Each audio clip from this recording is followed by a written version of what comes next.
परंपरा नहीं है, ये हमारी प्रकृति नहीं है। और मैं चाहता हूं ये परंपरा बनी रहे, ये प्रकृति बनी रहे। सत्ता का खेल तो चलेगा, सरकारें आएंगी जाएंगी, पार्टियां बनेगी बिगड़ेंगी, मगर ये देश रहना चाहिए, इस देश का लोकतंत्र अमर रहना चाहिए। क्या today at 15:45 hours, India conducted 3 underground nuclear tests in the Pokhran range.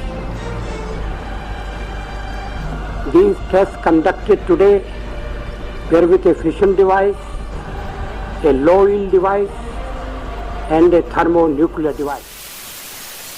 नमस्कार दोस्तों, welcome to learning.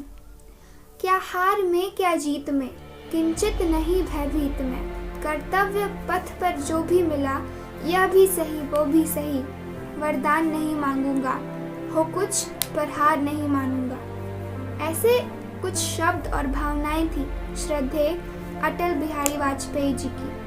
Atal Bihari Vajpayee Bharat के 10वें प्रधानमंत्री थे। वे हिंदी कवि, पत्रकार व एक प्रखर वक्ता थे। उत्तर प्रदेश में आगरा जनपद के प्राचीन स्थान बटेश्वर के मूल निवासी पंडित कृष्ण बिहारी व उनकी सहधर्मिणी कृष्णा वाजपेयी मध्य प्रदेश के ग्वालियर रियासत में रहा करते थे।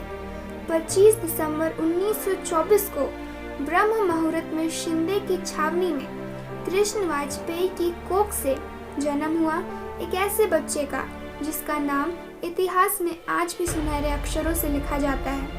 वह थे अटल बिहारी वाजपेयी, हिंदुस्तान का वो चमकता सितारा जिन्होंने दशकों तक भारतीय राजनीतिक पटल को अपने ओजस्वी व्यक्तित्व से चमकाया और देश के हर दौर को रोशन किया।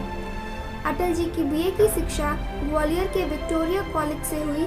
छात्र जीवन में वे राष्ट्रीय स्वयंसेवक संघ के स्वयंसेवक बने। कानपुर के डीएवी कॉलेज से राजनीति शास्त्र में एमए की परीक्षा प्रथम श्रेणी में उत्तीर्ण की। उसके बाद उन्होंने अपने पिताजी के साथ साथ कानपुर में ही एलएलबी की पढ़ाई भी प्रारंभ की, लेकिन उसे बीच में ही विराम देकर पूरी निष्ठा से संघ के कार्य में जुट गए। वे भारतीय जनसंघ के संस्थापक सदस्यों में से एक थे। 1968 में से 1973 तक जनसंघ के अध्यक्ष भी रहे। सन 1952 में उन्होंने पहली बार लोकसभा चुनाव लड़ा, परंतु सफलता नहीं मिली, लेकिन उन्होंने हिम्मत नहीं हारी और सन 1957 में बलरामपुर से जनसंघ प्रत्याशी के रूप में विजयी होकर लोकसभा पहुंचे।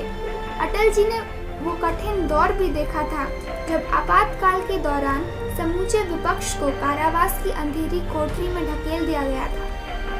वर्ष 1952 में अटल बिहारी वाजपेयी ने पहली बार लखनऊ लोकसभा सीट से चुनाव लड़ा, पर सफलता नहीं मिली। वर्ष 1957 में वे बलरामपुर संसदीय सीट से चुनाव लड़े और चुनाव जीतकर लोकसभा पहुंचे। वाजपेयी जी ने तीसरी बार लोकसभा चुनाव में 1962 में लखनऊ सीट से उतरे, लेकिन उन्हें जीत नहीं मिल सकी। इसके बाद वे राज्यसभा सदस्य चुने गए। बाद में 1967 में फिर लोकसभा चुनाव लड़े, लेकिन अफसोस इस बार भी वे चुनाव नहीं जीत पाए। इसके बाद 1967 में ही उपचुनाव हुआ, जहां वे जीतकर सांसद बने। 1971 में 5वें लोकसभा चुनाव में अटल बिहारी वाजपेयी मध्य प्रदेश के ग्वालियर संसदीय सीट से चुनाव में उतरे और जीतकर सांसद बने। 1984 में अटल जी ने मध्य प्रदेश के ग्वालियर से लोकसभा चुनाव का पर्चा दाखिल किया, लेकिन कांग्रेस के माधवराव सिंधिया से वाजपेयी 2.25 लाख वोटों से हार गए। 1989 में आम चुनाव में लखनऊ और मध्य प्रदेश की विदिशा सीट से चुनाव लड़े और दोनों ही जगह जीते। 1998 और 1999 का लोकसभा चुनाव लखनऊ सीट से जीतकर फिर सांसद बने। 1980 में जनता पार्टी के टूटने के बाद अटल बिहारी वाजपेयी ने लालकृष्ण आडवाणी और कुछ सहयोगियों के साथ मिलकर भारतीय जनता पार्टी की नींव रखी। वाजपेयी जी और पूरे भारत देश के लिए 1996 का समय इतिहास में दर्ज हो गया, जब पहली बार लोकसभा चुनाव में बीजेपी सबसे बड़ी पार्टी बनकर उभरी और अटल बिहारी जी देश के प्रधानमंत्री बने। अटल जी 3 बार भारत के प्रधानमंत्री बने, पहले 13 दिन तक, फिर 13 महीने तक और उसके बाद 1999 से 2004 तक का कार्यकाल उन्होंने पूर्णतः पूरा किया।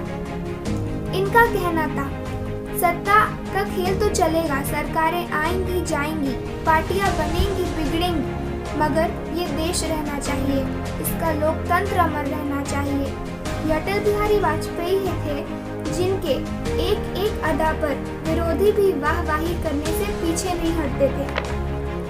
वाजपेयी जी के असाधारण व्यक्तित्व को देखकर उस समय के वर्तमान प्रधानमंत्री पंडित जवाहरलाल नेहरू ने कहा था कि आने वाले दिनों में यह व्यक्ति जरूर प्रधानमंत्री बनेगा।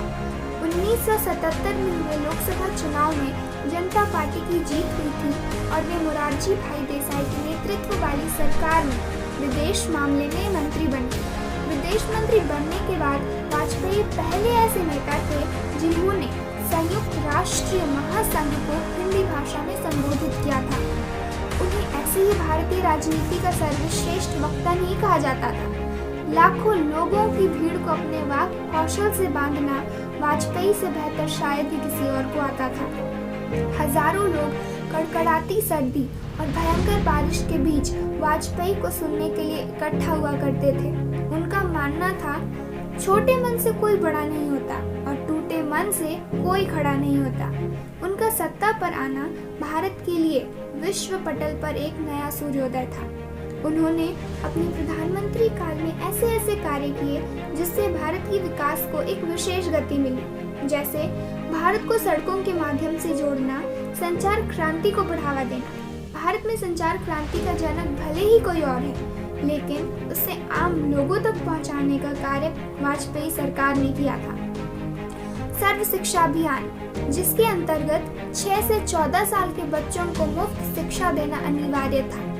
दिल्ली और लाहौर के बीच बस सेवा की शुरुआत करना, कारगिल युद्ध में पाकिस्तान को मुंह तोड़ जवाब देना और पोखरण जैसे टेस्ट को करके दुनिया को यह दिखाना कि भारत कमजोर नहीं है। इन सब कार्यों से वे सबसे लोकप्रिय व्यक्तित्व में से एक हो गए। सर्वतोमुखी विकास के लिए किए गए योगदान तथा असाधारण कार्यों के लिए 2015 में उन्हें भारत रत्न से सम्मानित किया गया। भले ही आज हमारे बीच वो मौजूद नहीं है, लेकिन वे हमारे दिल में सदैव अमर रहेंगे।